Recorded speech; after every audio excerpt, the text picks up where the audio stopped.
우리 앞에 주님이 오시는 소망을 주셔서 그 소망을 붙잡고 저희가 믿음으로 살아갈 수 있도록 저희들을 붙들어 주시는 은혜를 감사를 드리며, 또 그 믿음 때문에 힘을 얻어서 이 아침에도 나올 수 있도록 은혜 베풀어 주신 것을 감사를 드립니다.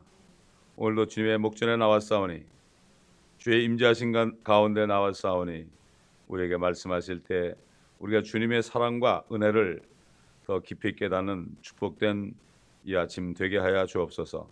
감사하며 우리 주 예수 그리스도의 이름으로 기도합니다. 아멘. 자, 계속해서 잠언 3장 11절부터 보겠습니다. 3장 11절. 내 아들아, 주의 징계를 멸시하지 말고 그의 나무라심을 싫어하지 말라. 이는 주께서 사랑하시는 자를 꾸짖으시기를 마치 아버지가 기뻐하는 아들에게 하는 것 같이 하심이라. 지혜를 찾는 자와 명철을 얻는 자는 복이 있나니, 이는 지혜를 얻는 것이 은을 얻는 것보다 낫고 그 유익이 정금보다 더 나음이라. 지혜는 루비보다 귀하나니 네가 바랄 수 있는 모든 것으로도 이것과 비교할 수 없느니라. 지혜의 오른손에는 장수가 있고 그 왼손에는 부귀와 명예가 있나니, 그 길들은 즐거움의 길들이요 그 모든 행로는 화평이니라. 지혜는 그것을 얻는 자에게 생명의 나무니 그것을 지니는 자는 행복하니라. 주께서는 지혜로 땅에 기초를 두셨으며 명철로 하늘들을 세우셨고, 그의 지식으로 깊은 곳들이 쪼개졌으며 구름들이 이슬을 내리는도다. 우리가 8절에서 10절까지는 참 하나님의 축복이 지혜와 명철을 통해 받게 되면은 물질적으로도 풍성해지고 육체적으로도 참 뼈의 골수가 가득 찬다, 건강해진다, 이런 축복의 말씀을 주셨는데, 그 축복의 말씀에 이어서 바로 뒤이어서 또 아주 엄중한 경고의 말씀이 따르는 것을 우리가 또 여기서 알아야 됩니다. 사실 이렇게 하나님께로 축복을 받다가 여러 가지 경제적으로 어려움을 당하거나 또 몸에 병을 얻고 그렇게 되면은 사람들이 하나님의 말씀에 순종하기를 싫어하고 하나님을 거짓말쟁이처럼 여기게 되어서 시험에 드는 것을 많이 봅니다. 그렇기 때문에 그렇게 하지 않기 위해서 이런 경고를 주시는 겁니다. 사랑하는 자를 꾸짖는다 그랬거든요. 분명히 하나님이 사랑하는 자를 꾸짖는다고 그랬는데, 꾸지름을 당할 때 하나님이 나를 위하는 것으로 생각하게 되는 것, 이게 바로 시험입니다. 자, 우리 예레미야서 15장 18절 보겠습니다. 예레미야 15장 18절. 이 예레미야처럼 고난을 많이 받은 사람이 없죠. 눈물의 선지자라고 그러잖아요. 눈물이 끊이지 않았다. 편할 날이 없었죠. 예레미야 15장 18절을 보게 되면 이렇게 부르짖습니다. 어찌하여 나의 고통이 영속되며 나의 상처가 낫지 않고 치유되기를 거부하나이까. 주께서는 내게 전적으로 거짓말쟁이같이 되시며 끊기는 물같이 되시겠나이까. 그러므로 주가 이같이 말하노라. 만일 네가 돌아오면 내가 너를 다시 데려오리니 그러면 네가 내 앞에 서리라. 만일 네가 천한 것으로부터 귀한 것을 내면 너는 내 입같이 되리라. 그들로 네게 돌아오게 하고 너는 그들에게로 돌이키지 말라. 내가 너로 이 백성에게 견고한 놋 성벽이 되게 하리라. 그들이 너를 대적하여 싸울 것이나 그들은 너를 이기지 못하리니 내가 너와 함께 있어 너를 구원하고 너를 구해낼 것임이라 주가 말하노라. 또 내가 너를 악인의 손에서 구해내고 무서운 자의 손에서 너를 구속하리라. 참 놋 성벽처럼 만든다. 이 고난을 하나님이 주시는 고난을 받은 사람은 연단을 받아가지고 노성벽처럼 된다. 그렇기 때문에 이 그리스도인들에게는 고난이 없으면 결국은 영적으로 장성할 수 없는 거죠. 그런데 대부분의 그리스도인들은 그저 뭔가 하나님은 항상 자기에게 정말 장미꽃 같은 그러한 햇빛만 비치기를 원하죠. 이게 착각입니다. 세상도 이런 말을 해요. 냉탕과 온탕을 왔다 갔다 해야 된다. 뜨거운 물에 들어갔다가 찬물에 들어갔다가 그렇게 할 때 이 피부가 탄탄해지는 것처럼 사람도 고생했다가 평안했다가 이걸 번갈아 할 때 그럴 때 그 사람의 인격이 강건해지는 거거든요. 근데 지금 라오디게 교회 시대에 어린애 같은 그리스도인들은 말이죠. 조금만 시험만 오면은 벌써 홧가닥 넘어가고 하나님을 원망하고 이렇게 하는 것을 본단 말이죠. 그렇기 때문에 반드시 징계와 축복이 번갈아 가는 겁니다. 이거를 통해서 결국은 교만하지 않게 되고 또 다른 사람을 위로하게 되고 이렇게 되는 거죠. 우리 전도서 11장 보겠습니다. 전도서도 뭐 솔로몬이 쓴 거지만 전도서 11장 8절을 보게 되면 7절부터 참으로 빛은 달콤하며 눈으로 태양을 바라보는 것은 즐거운 일이라. 그러나 사람이 여러 해를 살고 그 모든 것들을 즐거워한다면 그에게 어둠의 날들을 기억해 하라. 이는 그 날들이 많을 것임이라. 장래일은 모두가 헛되니라. 이런 말씀이 있죠. 그 다음에 12장 1절부터 보겠습니다. 너는 이제 너의 젊은 날에 곧 재앙의 날이 이르지 않고 나에게는 즐거움이 없다고 말할 해가 가까워 오기 전에 너의 창조주를 기억하라. 해나 빛, 달이나 별들이 어두워지지 않은 때, 비 뒤에 구름이 다시 돌아오지 않은 때에 그러하라. 그날에는 집을 지키는 자들이 떨겠고 건장한 남자들이 스스로 굴복할 것이며 그들의 수가 적음으로 맷돌질하는 자들이 그칠 것이라. 또 창문 밖에 보이는 것들이 어두워질 것이며 거리의 문들이 닫혀지겠고 맷돌질 소리가 낮아질 것이요 새 소리로 인하여 그가 일어날 것이며 음악하는 모든 딸들이 조용하게 되리라. 또한 그때 그들은 높은 데 있는 것을 두려워하겠고 두려움이 길에 있을 것이며 아몬드 나무가 번성할 것이요 메뚜기도 짐이 되며 욕구도 없어지리니 이는 사람이 자기의 영원한 집으로 가며 애곡하는 사람들이 거리들을 이리저리 다니기 때문이라. 또한 은줄이 풀리고 금그릇이 깨지고 바가지가 우물에서 깨지고 수레바퀴가 저수지에서 깨지리로다. 그때 흙은 예전에 있던 대로 땅으로 돌아가고 영은 그것을 주셨던 하나님께로 돌아가리라.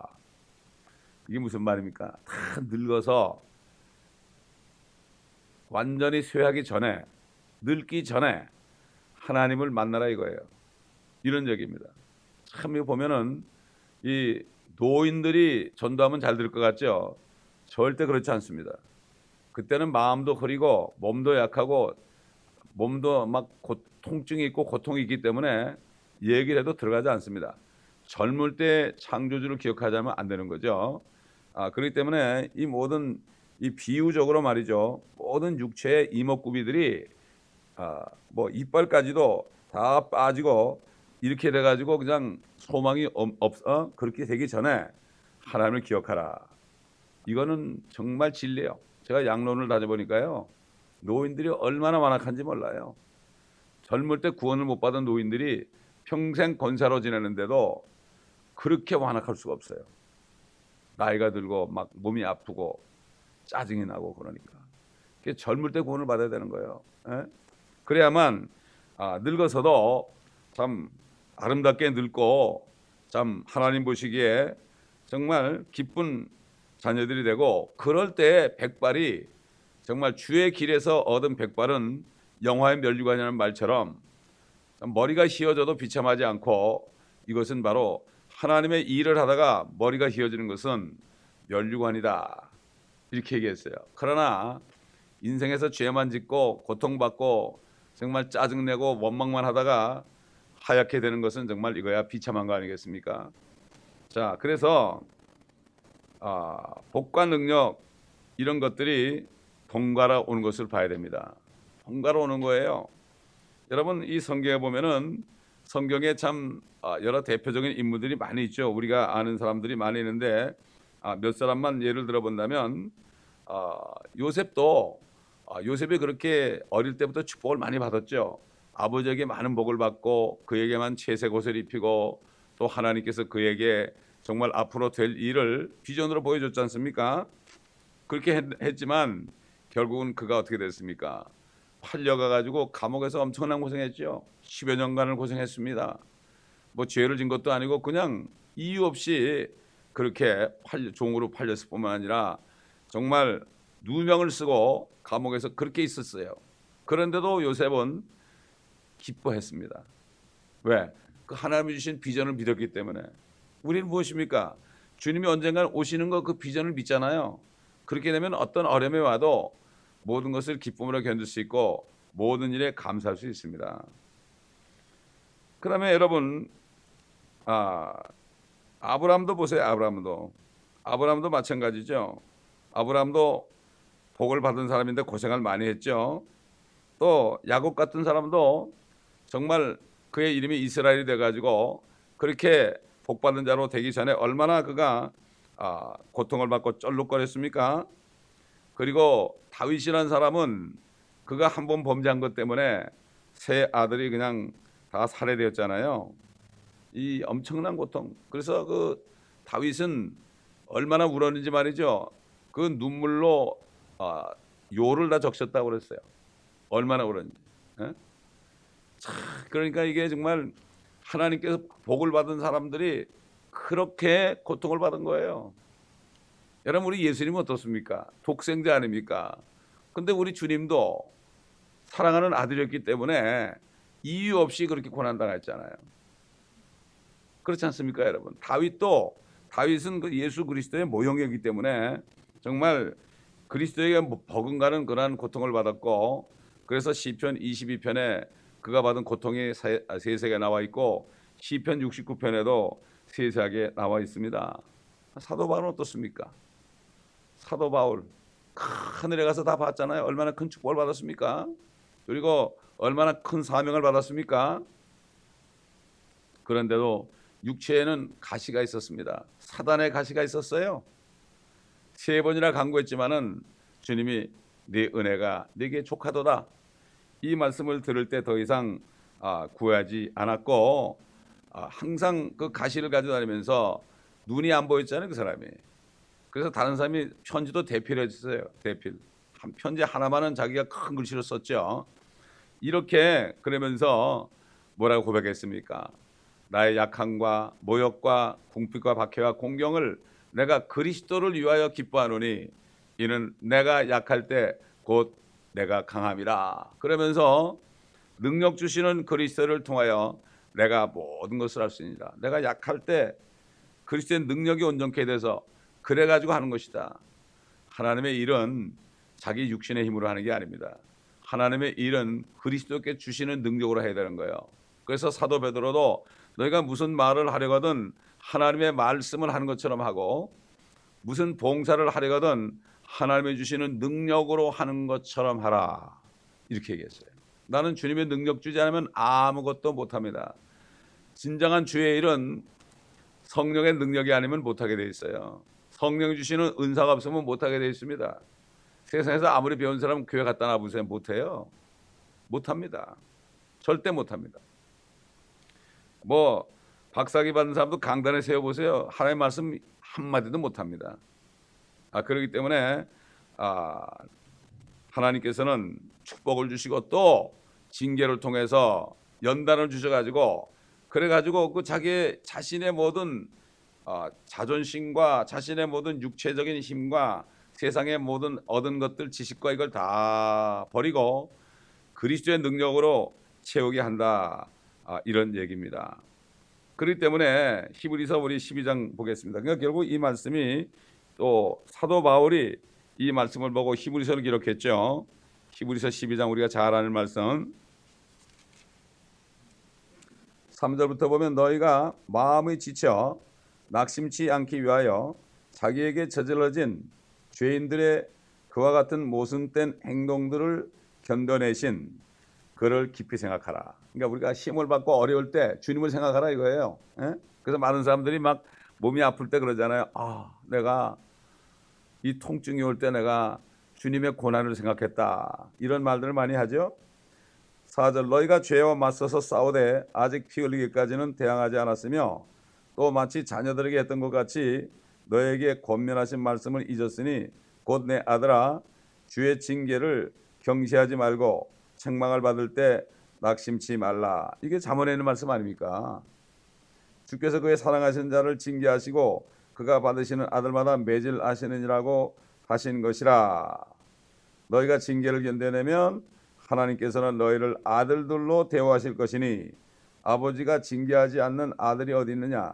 모든 사람들이 참여하는 징계를 너희가 받지 않는다면 너희는 사생하여 친아들이 아니니라. 또 우리 육신의 아버지가 우리를 징계하여도 존중하였거늘 영들의 아버지께는 더욱 복종하며 살아야 하지 않겠느냐. 사도 바울은 자기가 이렇게 고난을 받고 또 하나님의 위로를 받은 것을 경험했잖아요. 그러면서 고린도 교회 성도들에게 권면한 말씀이 있어요. 고린도 후서 1장 3절로 6절을 보겠습니다. 고린도 후서. 고난을 겪어보지 않으면은 절대 이런 말씀을 할 수가 없죠. 1장 3절부터 봅니다. 하나님을 송축하리로다. 그는 우리 주 예수 그리스도의 아버지시요 자비의 아버지시요 모든 위로의 하나님이시며 우리의 모든 환난 가운데서 우리를 위로하시는 분이시라. 그러므로 우리 자신이 하나님께 받은 위로로서 어떠한 고난 중에 있는 사람들도 위로할 수 있는 것이라. 이는 그리스도의 고난이 우리에게 넘친 것 같이 우리의 위로도 그리스도로 말미암아 넘치기 때문이라. 우리가 고난을 당하여도 너희의 위로와 구원을 위함이니 그것들은 또한 우리가 겪는 동일한 고난을 잘 견딜 수 있게 해주며 우리가 위로를 받는 것도 너희의 위로와 구원을 위한 것이라.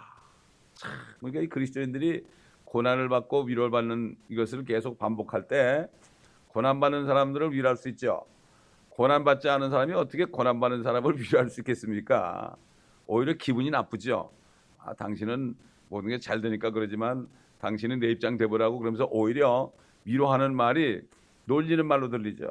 그렇기 때문에 고난받은 사람만이 고난받은 사람을 위로할 수 있고요. 특별히 목회자들은요. 고난받지 않고서는 고난받는 성도들을 위로할 수가 없어요. 할 수가 없습니다. 그렇기 때문에 우리가 이것을 잘 알아야 돼요. 이 하나님의 뜻을 잘 알지 못하면 하나님이 나를 사랑하셔서 주는 고난을 오해하고 하나님을 거짓말쟁이로 만들어요. 사실은 누가 거짓말쟁이죠? 그런 생각을 주는 마귀가 거짓말쟁인데 이게 바로 시험에 드는 거예요. 시험에 드는 거예요, 이게. 그렇기 때문에 우리는 하나님의 거룩하신 하심에 참여자야 된다. 이 징계를 잘 견뎌내면은 하나님의 거룩하심에 참여한 자가 된다. 그 거룩하신 하나님이 어떤 분인가를 알게 된다. 이런 거 아니겠습니까? 이 세상 우리 육신적인 부자 관계도 그렇잖아요. 그 징계를 막 하면 아들들이 싫어하고 집도 막 튀어나가고 그러는데 나중에 나이 들고 자기가 결혼해서 애를 낳게 되면 그때 가서 이제 깨닫는다고 그러잖아요. 이게 다 그런 겁니다. 그렇기 때문에 참 이게 결국은 이걸 겪을 때 하나님의 은혜가 내게 족하다. 매를 맞고 나면 그걸 꾹 참다 보면은 점점 더 강인해지게 돼 있죠. 강인해지게 돼 있고 하나님의 은혜가 내가 약할 때 그 위로, 내가 약해질 때 하나님의 위로. 내가 연단을 받고 징계를 받을 때 약해지잖아요.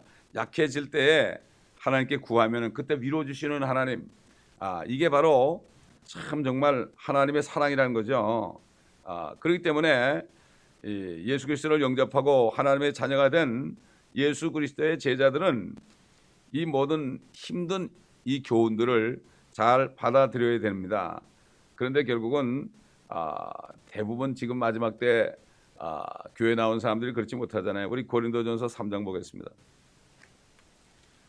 아이들로 가득 차 있죠. 지금 요즘에 마지막 때 교회들은 지금 베이비시트 하는 거죠. 목사님들이 베이비시트 할 수밖에 없어요. 고린도전서 3장 1절부터 보겠습니다.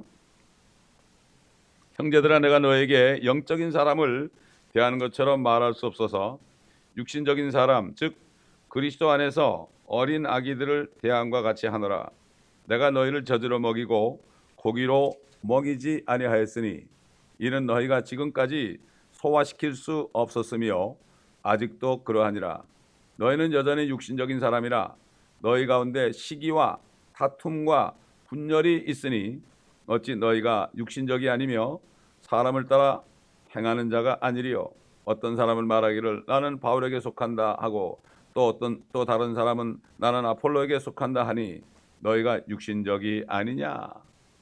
보면 큰 교회들 보면은 목회자들이 많잖아요. 사역자들이. 그러면은 툭 하면 그냥 누구 따라 나가고 교회가 분열되고 깨지고 그러잖아요. 이게 다 어린애들이 때문에 그래요. 어린애들이기 때문에. 어린아이들 때문에 그렇습니다, 여러분. 그렇기 때문에 에스겔서에 보면은 한 무리에게 한 목자가 있으리라고 그랬어요. 여러분, 모세가 수백만을 데리고 나오는데 한 목자를 세웠어요. 하나님이 수백만을. 왜? 하나님의 능력을 주면은 할 수 있는 거예요. 근데 고라당들, 아비람 이런 사람들이 너만 사역자냐, 나도 할 수 있다 그러다가 결국 땅이 꺼져가지고 지옥으로 빠졌잖아요. 하나님이 함께 하시면 하나님이 하는 거지 그 사람이 하는 게 아니에요. 그 사람이 하는 게 아니고 하나님이 하시는 건데 그걸 못 보는 거죠. 이게 어린아이들이라서 그래요. 이게 뭐 시기 질투하고 이런 거, 이게 결국 육신적인 거예요. 이게 고린도 교회가 그랬잖아요. 조그만 은사만 받으면 서로 자랑하고 말이죠. 다투고 그랬다고요. 누가 다른 사람이 은사를 받으면 시기 질투하고 말이죠. 이게 바로 어린아이들이라는 얘기입니다. 참 이제는 어린아이가 되면 안 되겠죠. 그러니까 결국 징계를 무시하거나 정말 이제는 나 징계받는 거 싫다고 말이죠. 그거를 싫어하게 되면은 결국은 안 된다, 이런 얘기죠. 여러분, 사실 욥기에 보면은 욥이 한 말 중에 결국 이 자문에 있는 말씀이 있어요. 아마 솔로몬이 욥기를 읽었는지도 몰라요. 우리 욥기 5장을 보겠습니다. 욥기 5장 17절을 보면 보라, 하나님께서 바로잡으시는 사람은 하나님이 사랑하는 사람 아닙니까? 복이 있도다. 그러므로 너는 선능하신 분의 징계를 멸시하지 말라.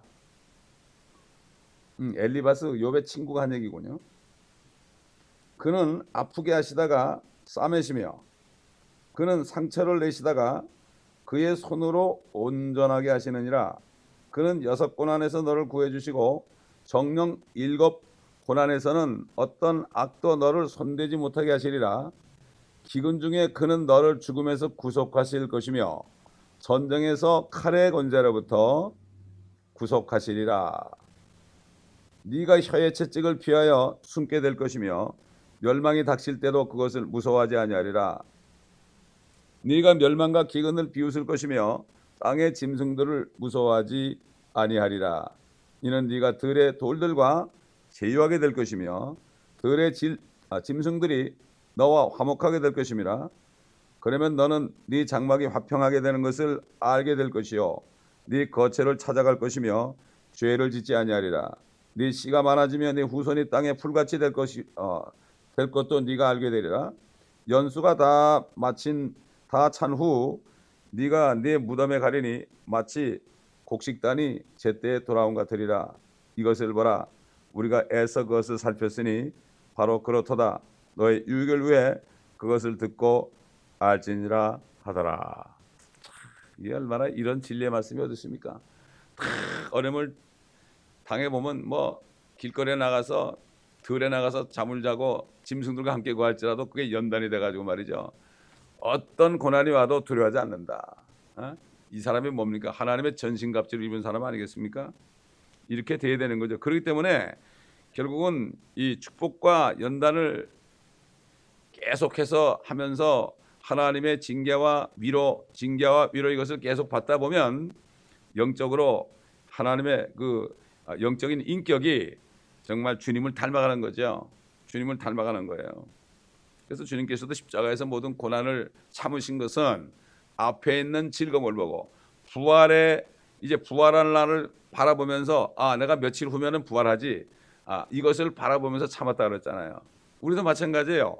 어떤 고난이 올지라도 주님이 오시면 다 해결된다. 이런 생각을 하게 되면 잠시 잠깐 오면은 오실 리가 오신다고 그랬잖아요. 그렇기 때문에 그렇습니다. 어제 유튜브를 보니까 뭐 어떤 미국 크리스찬 자매가 이런 메시지를 주더라고요. 기도하는 가운데 하나님께서 참을 만큼 참았다. 이제는 방주의 문이 닫힐 때가 되었다. 이거 그리고 그 얘기를 하고 있는데 자기 도어가 말이죠. 방에 도어가 사람 손도 안 되는 탁 닫히는 거예요. 그거를 그 영상으로 보여주더라고요.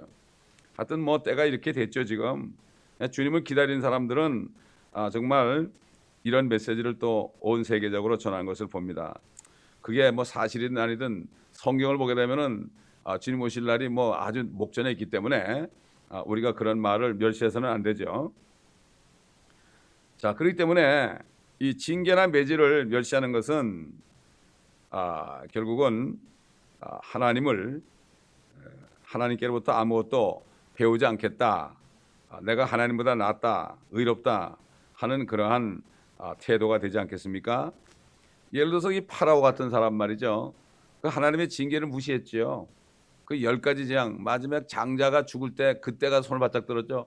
그런데도 또 따라와서 다 죽이려고 그랬어요. 이 파라오 마귀의 바로 모형 아니겠습니까? 적그리스도의 모형 아니겠습니까? 그렇기 때문에 그분의 나무라심 징계를 싫어하고 말이죠. 낙심한다는 것은 하나님을 섬기는 일을 이제 안 하겠다. 그 많은 사람들이 뭐 주의 종들도 그렇고 일반 성도들도 그렇고요. 이 어려먹게 되면 다 때려치는 걸 많이 봐요. 난 이제 다 귀찮다. 하나님이 나 사랑하지 않는 말구나. 이렇게 하는 거. 사단은 그런 상태에 있을 때 그 마음을 지치게 만들어요. 하나님은 연단을 하는데 사단은 지치게 만들어요. 그래가지고 원망 불평하다가 그냥 너부러져 돼 있단 말이죠. 그래서 성경에 보면은 바울과 동역하던 데마 같은 사람 있잖아요. 데마도 세상을 사랑하여 갔다고 그랬죠. 왜 그랬겠습니까? 바울을 따라다니니 얼마나 힘들겠어요. 얼마나 힘들겠어요. 그렇죠. 저도 목회하다 보니까 어떤 분의 아내는 그 남편한테 뭐라는가 하면은 송 목사가 너무 고난을 받으니까 당신 사업이 망하는 거라고 이렇게까지 얘기하고 교회를 나간 사람 있어요? 예, 그거 당연해요. 당연합니다. 그거를 견뎌내야 돼요. 근데 그 남편이 장로거든요. 그 정도 되면 고난을 견뎌낼 수 있어야죠. 그렇지 않고서는 주의 일을 못하는 겁니다. 그렇기 때문에 고난당하는 것이 내게 유익이라고 다윗이 고백했지 않습니까? 참, 세상 사람도 그러잖아요. 젊어서 고생은 돈 주고 산다고 그러죠. 근데 지금 영적으로 적용한다면 말이죠. 젊은 때가 언제입니까? 인생이 70이요 80이다. 뭐 조금 의학적으로 느려서 병원에 누워서 10년 20년 산다고 그래서 그것도 사는 게 아니죠. 그러면 그렇게 사는 요것이 바로 젊을 때예요. 그렇기 때문에 이사야서 보게 되면은 천년왕국 때 보면 말이죠. 100살에 죽는 자가 어린아이라고 그랬잖아요. 그러니까 100살까지 살고 죽어도 어린아이로 죽는 거예요. 그러니까 젊을 때 고생이죠. 지금 우리가 첫 번째 출생을 해가지고 생물학적으로 출생해서 그 다음에 우리가 거듭난 다음에는 이 세상은 우리가 결국은 무엇입니까? 여기서 사서 고생을 해야 돼. 주님을 위해서 사서 고생을 해야 돼. 이게 바로 멸류관이 되는 거예요. 이거를 몰라요. 다 어린아이들 때문에 그렇죠. 가장 좋은 예가 참 남자만 60만이 이집트에서 나왔잖아요. 이 사람들 한 열하루끼리면 다 갈 수 있어요. 그런데 하나님이 그때 나침판도 없고 아무것도 없잖아요. 그러니까 하나님이 빙빙 돌렸어요. 40년을. 왜 그랬을까요? 그 사람들을 연단해가지고 진짜 베개만 데려가려고 그랬죠. 그래서 이집트에서 나온 사람 가운데서 딱 두 사람만 들어가고 다 죽었죠. 다 죽인 거예요. 거기서 너희들은 여기서 죽어야 된다. 너희들은 못 들어간다. 그래가지고 여호수아와 갈렙만을 딱 하나님이 취하시고 나머지 젊은 사람들을 할례를 줘가지고 요단강을 건너서 들어가겠지 않습니까? 예. 그렇기 때문에 오늘날도 마찬가지입니다. 그러므로 정말 우리는 이것을 기억하고 어떤 어려움을 당할지라도 그럴수록 우리는 주님이 주시는 능력으로 주님의 일을 계속 해야 되는 거죠. 몸이 아파도 해야 되고요.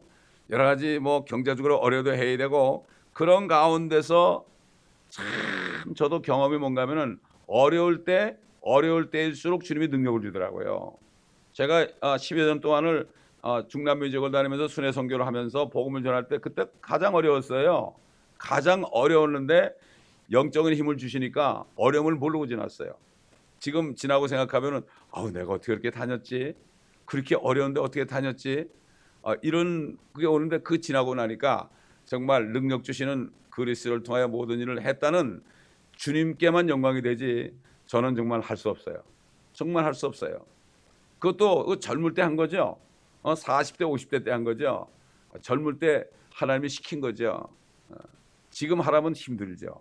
이게 다 때가 있더라고요. 길거리에 나갈 때가 있고요. 선교지 다닐 때가 있고 이제 나이 들어서 하나님 말씀을 계속 먹일 때가 있고 이게 때에 따라서 하나님이 시킬 때 그 일만 하면 돼요. 누구나 다 마찬가지예요. 저뿐만 아니라 모든 성도들도 마찬가지예요. 그때 나에게 일 시키는 거 그것만 하다 보면 하나님이 계속 인도하신다고요. 그런데 주님이 능력을 주신단 말이죠. 어려울수록 더 능력을 주신단 말이죠. 이게 바로 그리스도의 능력입니다.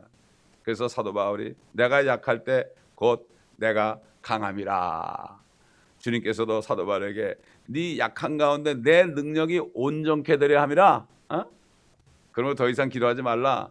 가시를 제거해달라고 기도하지 말라. 가시 때문에 네가 약해졌기 때문에 내 능력을 필요로 하지 않느냐. 이렇게 한 거죠. 이 영적인 원리를 알아야만 그리스도인들이 마귀에게 속지 않고 징계를 당할 때도 꾹 참으면서 감사합니다. 사실 우리 평생 징계받아도 할 말 없잖아요. 사실 그렇잖아요. 그렇기 때문에 다윗 같은 사람은 한 번 범죄했는데도 평생을 징계를 받았는데 우리가 뭐겠습니까, 여러분? 그러니까 그저 징계를 받을 때 그래서 모든 일에 감사라고 그런 거예요. 감사하면 어떻게 되죠? 주님이 또 위로를 주신다 이겁니다. 기도하겠습니다. 감사합니다, 아버지 하나님. 또 우리에게 귀한 영적인 교훈을 이 아침에 주셨습니다. 이 말씀들을 우리 마음판에 새기고 잊어버리지 않게 도와주옵시고 사단에게 속지 않게 도와주옵시며 항상 어려운 가운데서도 우리가 주님의 위로하심을 바라보며 아버지 감사함으로 주님 앞에 나갈 수 있도록 도와주옵소서. 이 교회에 속한 모든 성도들 또 인터넷을 통해 듣는 수많은 아버지 하나님이여 성도들에게도 동일한 은혜를 내려주시고 아버지 온 세계에 흩어져 있지만은 저들이 있는 그 현지에서 주님의 뜻을 깨닫고 주님의 일을 하다가 주님을 영광 중에 만날 수 있도록 인도하여 주시옵소서. 감사하며 우리 주 예수 그리스도의 이름으로 기도합니다. 아멘.